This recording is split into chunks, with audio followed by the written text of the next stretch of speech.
नमस्कार दोस्तों, मेरा नाम ब्यूटी है। मैं बचपन से ही बहुत ज़्यादा सांवली थी और लोग मेरे सांवले रंग को देखकर बहुत ही ज़्यादा मजाक उड़ाते थे। जब मैं 28 साल की हुई तब तक भी मेरे परिवार ने मेरी शादी नहीं करवाई, जिसके बाद लोग मुझे ताना देने लगे क्योंकि मैं बचपन से ही गांव में पली बड़ी थी और गांव में अक्सर लड़कियों की शादी 20 साल पर हो जाती थी। मेरी सारी दोस्तों की शादियां हो चुकी थी और सिर्फ गांव में मैं ही कुंवारी बची थी। यह सब देखकर लोग मुझे काफ़ी ज़्यादा ताना सुनाते थे। मैं चुपचाप सबके ताने सुन लेती थी। मेरे परिवार में मैं सबसे छोटी थी। मुझसे बड़े 5 भाई बहन थे। मेरे भाई मेरे लिए काफ़ी लड़के ढूंढते थे, लेकिन सब मेरे रंग की वजह से मुझे मना कर देते थे। पर आखिरकार भैया ने मेरे लिए एक ऐसा लड़का ढूंढ ही लिया जो मेरे रंग के बावजूद भी मुझसे शादी करने को तैयार हो गया। दोस्तों, कहा जाता है ना कि जिसकी किस्मत में दुख लिखा होता है उसे दुख ही मिलता है, चाहे वो कितनी भी कोशिश कर ले अपनी किस्मत को संवारने की। दोस्तों, मेरे साथ भी यही हुआ। मेरी कहानी काफ़ी ज़्यादा दुख भरी है और आप लोगों को मैं बताना चाहूँगी अपनी कहानी, जिसे सुनने के बाद आप लोगों को ऐसा लगेगा कि रंग काला हो या गोरा हो, हमारे समाज में आज भी कितना ज़्यादा ज़रूरी है। तो दोस्तों, मेरी शादी 2011 में हुई थी और शादी के बाद मेरे पति मुझे बहुत ही ज़्यादा अच्छे लगते थे क्योंकि मेरे पति मुझसे काफ़ी ज़्यादा अलग थे। दोस्तों, मेरा सांवला रंग था तो मेरे पति गोरे थे। मुझे समझ में नहीं आया कि आखिर मेरे पति ने मुझ में ऐसा क्या देखा जो बहुत सारे लड़के मुझे मेरे रंग की वजह से छाट कर चले गए। उसी रंग के बावजूद मेरे पति ने मुझे स्वीकार कर लिया। दोस्तों, मुझे यही लगा कि हो सकता है कि मेरे पति एक काफ़ी ज़्यादा खुले विचार के आदमी होंगे, जिसकी वजह से उन्होंने मेरे रंग के बावजूद मेरे गुणों को देखा होगा और इसीलिए हमारी शादी धूमधाम से हुई। क्योंकि मैं अपने घर में सबसे छोटी थी और मैं अपने बड़े भाइयों की चहेती थी, तो मेरे बड़े भाई लोग मुझसे काफ़ी ज़्यादा प्यार करते थे, इसलिए हमारी शादी काफ़ी धूमधाम से हुई थी। मेरी शादी एक शहर में हुई थी। उस शहर में आने के बाद मुझे एकदम नया फील हुआ था। मेरी शादी के कुछ महीने तक तो सब कुछ सही चला। मेरे पति एक ही भाई थे और उनकी 3 बहनें थीं। वो तीनों बहनें अपने भाई को काफ़ी प्यार करती थी। क्योंकि मेरे पति अपने घर में सबसे छोटे थे, तो उन्हें काफ़ी लाड़ दुलार मिला था। उनके पिताजी की मृत्यु काफ़ी पहले हो गई थी, इसलिए उनके घर में उनकी माताजी का बहुत ज़्यादा महत्व था। दोस्तों, 1 महीने तक तो सब कुछ सही चला, लेकिन 1 महीने बाद अचानक धीरे धीरे मेरी तीनों ननद मुझे काफ़ी ज़्यादा परेशान करने लगी। मुझे समझ में नहीं आया कि आखिर अचानक इन लोगों को ऐसा क्या हो गया। वे तीनों मेरी हर बात में कोई ना कोई गलती निकाल ही लेती थी। कभी मैं झाड़ू लगाऊं तो उन्हें हर जगह गंदगी नज़र आती थी और कभी मैं खाना पकाऊं तो उसमें उन्हें स्वाद नहीं लगता था। माँ जी हमेशा तीनों ननद की तरफ से ही बोलती थी, क्योंकि उन्हें लगता था कि उनकी बेटियां ही सही हैं और बहू तो कभी सही हो ही नहीं सकती। खैर, मुझे बस ये उम्मीद थी कि इतनी छोटी मोटी बातें तो हर घर में होती रहती हैं, मेरे पति तो मेरा साथ ज़रूर देंगे। लेकिन इसका बिल्कुल ही उल्टा हुआ। मेरे पति भी अपनी तीनों बहनों की ही तरफ से बोलने लगे। धीरे धीरे ये बात आगे बढ़ने लगी और एक दिन मैंने अपनी सासू माँ से पूछ ही लिया कि सासू माँ, ऐसा क्या है कि आप मुझे प्यार नहीं करती और आपको मेरी हर बात में कोई ना कोई गलती नज़र आ ही जाती है। तो सासू माँ कहती हैं कि देखो बेटा, मैंने हमेशा से अपने बेटे के लिए एक सुंदर और गोरी लड़की सोची थी, लेकिन पिताजी तुम्हारे जब मेरे पास तुम्हारा रिश्ता लेकर आए तो हमारे पास ना कहने का कोई ऑप्शन नहीं था, क्योंकि उस वक्त हमारे पास पैसों की तंगी थी और मेरे बेटे को नया बिजनेस शुरू करने के लिए पैसों की ज़रूरत थी और तुम्हारे पिताजी एक अच्छी रकम के साथ हमारे घर आए थे। तुम्हारे भाई लोग भी काफ़ी अच्छी नौकरियां करते थे, तो इसीलिए मैंने हाँ कह दी, क्योंकि उस वक्त हमें पैसों की ज़रूरत थी तो इसीलिए तुम्हें कोई भी पसंद नहीं करता, क्योंकि हमारे लिए तुम्हारी शादी बस एक समझौता है। यह सुनकर तो दोस्तों मेरे पैरों तले ज़मीन ही खिसक गई। मैंने जो सपना देखा था, बचपन से जो सपना सजाया था कि मेरा एक ससुराल होगा और मेरी भी एक सास होगी और एक प्यारा सा परिवार होगा, वो सब कुछ मुझसे एक ही झटके में छिन गया। अब मुझे एहसास हुआ कि क्यों ये सारे लोग कुछ ही दिनों तक मुझसे अच्छे तरीके से बर्ताव करते रहे थे, और अचानक से इन लोगों को ऐसा क्या हुआ कि उन लोगों को मेरी हर चीज़ों में गलती नज़र आने लगी। फिर भी मैंने खुद को संभाला और सासू माँ से कहा, माँ जी, लेकिन इसमें मेरी तो कोई गलती नहीं है। मैंने तो ऐसा कुछ भी नहीं किया जिससे आप लोगों को दुख या तकलीफ़ हो, तो आप लोग मुझसे इस बात की सज़ा क्यों दे रहे हैं? माँ जी कहती हैं कि मुझे पता है कि इसमें तुम्हारी कोई गलती नहीं है, लेकिन तुम्हारा सांवला रंग मेरा बेटा तुम्हें कभी पसंद नहीं करता था। हमने उस पे काफ़ी दबाव दिया और हमने उसे ये बोला कि बेटा तुम शादी कर लो, हो सकता है कि कुछ साल बाद तुम्हें ये लड़की अच्छी लगने लगे। और मेरे बेटे ने बस मेरे कहने पर तुमसे शादी की है। वो तुमसे बिल्कुल प्यार नहीं करता, उसे तुम्हारा सांवला रंग बिल्कुल पसंद नहीं है।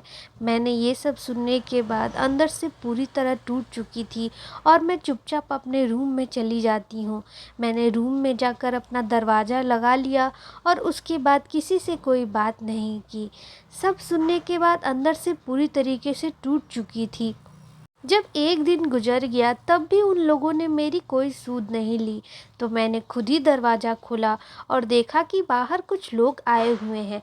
मैं जैसे ही आंगन की तरफ बढ़ी, मेरी तीनों ननद वहां आ गई और मुझसे बोली कि चलो चलो किचन में कुछ काम करना है, तुम्हें हमारी मदद करनी होगी। और दोस्तों मैं उन तीनों के साथ किचन में चली गई। जब मैं किचन की तरफ गई तो मैंने देखा कि किचन में तो काफ़ी सारी चीज़ें बन रही थी। मुझे लगा कि शायद कोई आया होगा। मेरी तीनों ननद कुंवारी थी, तो मैंने सोचा कि हो सकता है कि तीनों में से किसी एक को देखने के लिए शायद लड़के वाले आए होंगे, तो मैं उन तीनों की मदद करने लगी। जब मैंने लड़के वालों को बात करते हुए सुना तो मुझे एहसास हुआ कि मैं गलत हूँ। दरअसल यहाँ पे कोई लड़के वाले आए ही नहीं थे, बल्कि ये लोग तो लड़की वाले थे। जी हाँ दोस्तों, ये लोग अपने साथ एक लड़की को लेकर आए थे जो काफ़ी सजी धजी हुई थी और देखने में ऐसा लग रहा था कि ये लोग अपनी लड़की को दिखाने के लिए आए थे। लेकिन मैंने फिर ये सोचा कि मेरे घर में तो कोई कुंवारा लड़का है ही नहीं, तो आखिर ये लोग इस लड़की को किसके लिए लेकर आए हैं। खैर अब मैं किसी से क्या ही पूछ सकती थी। मैं चुपचाप किचन की ओर चली गई। किचन की ओर जाने के बाद मैंने देखा कि मेरे पति आज काफ़ी ज़्यादा तैयार हैं और वह ऑफिस भी नहीं गए। दोस्तों इसके बाद मैंने देखा कि मेरे पति को मेरी सास ने उसके आंगन में बुलाया और वहाँ बिठा दिया जहाँ वो लड़की वाले बैठे हुए थे। मुझे दाल में कुछ काला तो ज़रूर लगा, लेकिन मेरी इतनी औकात कहाँ थी कि मैं जाकर बीच में अपने सास को टोकती और पूछती कि माँ जी ये सब क्या चल रहा है। ये सब कार्यक्रम हो जाने के बाद जब वो लोग वापस लौट गए तो मेरी किसी से कोई बात नहीं हुई। लेकिन शाम को मैंने अपने पति से आखिरकार पूछ ही लिया कि क्या आप मुझे बताएंगे कि ये लोग जो दोपहर में आए थे उन लोगों का क्या काम था हमारे घर पे। मेरे पति ने मुझे दो टूक स्वर में यही जवाब दिया कि तुम्हें खाने के लिए खाना मिल रहा है और पहनने के लिए कपड़े मिल रहे हैं। इससे ज़्यादा ना तो मुझसे तुम्हें कोई सवाल करना है और ना ही मैं तुम्हें कुछ बताऊंगा। इसके बाद मैं चुप हो गई, क्योंकि मुझे पता था कि ऐसे इंसान से कुछ बोलने का कोई मतलब नहीं बनता, क्योंकि ये मुझे कभी पसंद तो करता ही नहीं था। इसने तो मुझसे सिर्फ पैसों के लिए शादी की थी। लेकिन मुझे आखिर ये पता करना था कि इस घर में चल क्या रहा है। तो मैंने अपने घर में काम करने वाली एक महिला से बात की। उस महिला ने मुझे बताया कि दीदी आपके साथ बहुत गलत हो रहा है। मैंने पूछ लिया कि तुम मुझे खुलकर बता सकती हो, क्योंकि मुझे पता है कि इस घर में मेरे साथ कुछ गलत तो ज़रूर हो रहा है। मुझे भी इस बात का एहसास हो चुका है। तो उस महिला ने मुझे जो बताया वो सुनकर मेरी आंखें फटी की फटी रह गई। दोस्तों, उसने बताया कि आज जो लोग आए थे वो लोग कोई और नहीं बल्कि मेरे पति के लिए ही आए थे। जी हाँ दोस्तों, ये लोग मेरे पति के लिए एक लड़की का रिश्ता लेकर आए थे और मेरी माँ जी मेरे पति की दूसरी शादी करवा रही थी, क्योंकि मेरे पति मुझे पसंद नहीं करते। दोस्तों, मेरा सांवला रंग होने के कारण ही आज माँ जी मेरे पति की दूसरी शादी करवा रही थी और मैं कुछ नहीं कर सकती थी, क्योंकि अगर मैं कुछ करती या बोलती तो ये लोग मेरे साथ मारपीट करने पर भी उतारू हो जाते थे। तो अब मेरे पास एक ही उपाय था कि या तो मैं इन लोगों की बातें सुनती रहूं या फिर चुपचाप इस घर से निकल जाऊं। लेकिन दोस्तों, मेरे परिवार वालों ने कितनी उम्मीदों के साथ मेरी शादी की थी, और अगर मैं इस तरह हार मानकर इन लोगों के सामने घुटने टेक देती तो मेरे परिवार वालों की हार होती और उन सारी लड़कियों की भी हार होती जो लोग मेरे साथ इस रंग की वजह से इतना भेदभाव सहते हैं। मैंने एक उपाय सोचा। मैंने सोचा कि मुझे इन लोगों को रंगे हाथ पकड़वाना होगा। और दोस्तों, मैंने महिला हेल्पलाइन में फ़ोन लगा दिया और मैंने उन्हें सारी बात बताई। इसके बाद उन्होंने मुझे एक उपाय बताया। उन्होंने बताया कि कल लड़की वालों के साथ हमारी तरफ से एक महिला कांस्टेबल भी उनके साथ आएगी, और जब तुम्हारे परिवार वाले उनसे शादी की बात करेंगे तो हम उन्हें रंगे हाथों पकड़ लेंगे। दूसरे दिन तय समय पर लड़की वाले हमारे घर आए और उनके साथ एक महिला कांस्टेबल भी थी। और दोस्तों, महिला कांस्टेबल ने मेरे पति और मेरे ससुराल वालों को रंगे हाथों पकड़ लिया और इसके बाद इन लोगों को जेल भेज दिया। दोस्तों, मैं अपनी कहानी से आप लोगों को यही सीख देना चाहूँगी कि अगर आपके साथ भी ऐसा कुछ होता है तो उन लोगों को बख्शे नहीं। आप लोग हमेशा अपने रंग के ऊपर कॉन्फिडेंस बना कर रखें, क्योंकि रंग से कुछ नहीं होता, मन साफ होना चाहिए। आज मेरे पति और मेरे घर वाले जेल में हैं, लेकिन मैं अपनी ज़िंदगी अच्छे से जी रही हूँ, क्योंकि मेरे रंग में मेरा कोई दोष नहीं। सांवला होना किसी की गलती नहीं, सांवला भी एक रंग है और ये भगवान श्री कृष्ण का रंग है।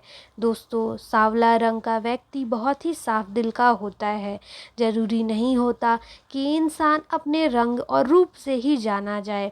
हमारी कहानी का अंतिम सीख यही है कि अपने रंग के आगे अपने आप को कभी नीचा ना होने दें, हमेशा अपने में कॉन्फिडेंस बना के रखें, क्योंकि रंग से कुछ नहीं होता, इंसान का गुण ही उसका असली गुण होता है। अगर आप लोगों को मेरी कहानी पसंद आई हो तो हमारे चैनल को ज़रूर सब्सक्राइब करिए। दोस्तों, माता रानी आप लोगों को हमेशा खुश रखें।